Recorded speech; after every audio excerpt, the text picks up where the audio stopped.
All right, let's dive in with Winston-Salem starting off this hour. Sherry is with us. Hi, Sherry. How are you? Hi, Dave. How are you? Better than I deserve. What's up in your world? Not a lot. Beautiful day here in Carolina. Good. How can I help? Well, my mom, I'm trying to figure out how to approach a situation with her. She got herself in some financial difficulties.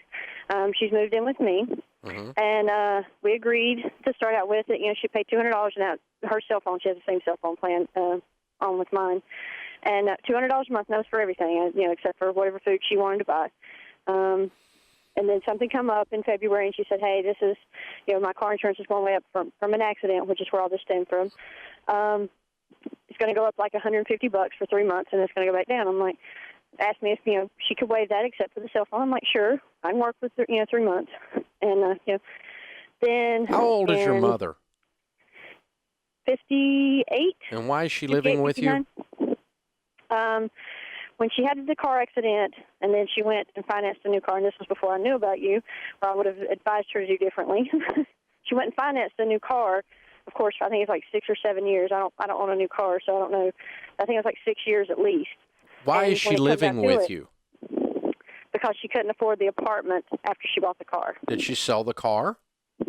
No, and she won't do it because that's what I've been suggesting for her to do since January. Then she needs to move out and live in the car.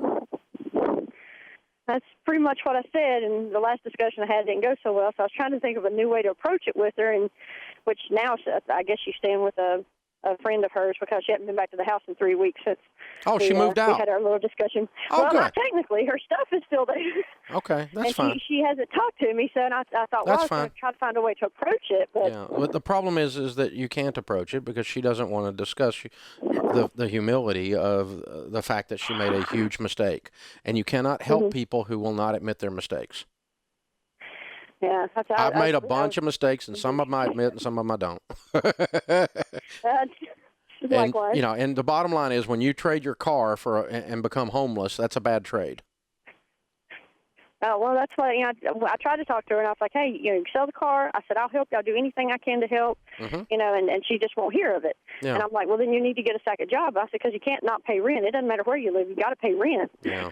And, well, you're participating in her delusion. She has a car she can't afford, and you're allowing her to keep it. That's called codependent if you allow her to live there. And I'm not being snarky, but lovingly and firmly, you need to say, Mom, I love you too much to participate in you doing things that are going to destroy you, and this car is financially destroying you. When you have to choose between a place to live and a car payment, and you won't sell the car, that's a choice that logical people don't make. It's an illogical thing. And so, Mom, I'm not going to participate in this. I love you too much. You've got to sell the car. And if you don't, I can't help you. Now, I'll participate in helping you if you want to sell the car, and I'll have to help you with that. That's fine. But and help you get back on your feet and get back out there. But there's a reason, too, at 58 years old that she's living with you, and it's more than just the car. The car is the last straw that broke the camel's back. She has made a series of bad financial decisions over the last several years, and she has never looked in the mirror and taken control of her life for whatever reason. Maybe it's a negative divorce, a bad deal. Maybe it was the loss of your dad. I don't know what happened in her life, but something left her to where she's not dealing with life. And this car is the last time that we get to, it's the latest version of her not dealing with her life. Because otherwise she wouldn't be 58 and completely penniless. Now, there's a lot of bad things happen to people, but it's how you react when something happens to you that keeps you in or out of these situations. So, hope that helps you. I think you're doing the right thing. You're not crazy and you're not mean and you don't hate your mom. As a matter of fact, if you participate in her continuing to own that car, in a sense, you're doing her harm. You need to continue to look at it that way. This is the Dave Ramsey Show.